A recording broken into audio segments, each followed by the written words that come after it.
నేడు అసెంబ్లీ సమావేశంలో మహబూబాబాద్ నియోజకవర్గంలో నూతనంగా ఏర్పడినటువంటి ఇనుగుర్తి మండలం కేవలం 15,000 ఓట్లతోనే మండల కావడం జరిగిందని, ఇనుగుర్తి పక్కనే ఉన్నటువంటి మేతిరాజుపల్లి గ్రామానికి ఇనుగుర్తి మండలంలో కలపాలని, అదేవిధంగా 500 ఓట్ల జనాభాపై ఉన్నటువంటి రామంచపురంని ఎర్రంపల్లిగూడెం నుండి విడదీసి దాన్ని కొత్త గ్రామ పంచాయతీగా చేయవలసిందిగా కోరారు.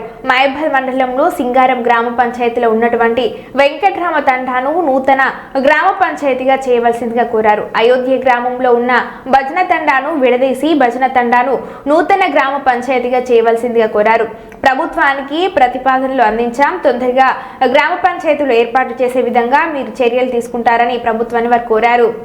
నెలుకూదురు మండలంలో ఉన్నటువంటి రామాంజాపురం పెద్ద గ్రామం అధ్యక్ష, ఎస్సీ గ్రామం, 500 జనాభా పైన ఉన్నటువంటి రామాంజాపురం ఎర్రబల్లిగూడెం నుంచి విడదీసి దాన్ని కొత్త గ్రామ పంచాయతీగా చేయవలసిందిగా కోరుకుంటూ, అదేవిధంగా మహబూబాబాద్ మండలంలో మనకు సింగారం గ్రామ పంచాయతీలో ఉన్నటువంటి వెంకట్రామ్ తండను సెపరేట్ గ్రామ పంచాయతీగా, అదేవిధంగా అయోధ్య నుంచి భజన తండను వేరు చేసి సెపరేట్ గ్రామ పంచాయతీగా చేయాల్సిందిగా ఆల్రెడీ ప్రతిపాదనలు పంపించాం అధ్యక్ష.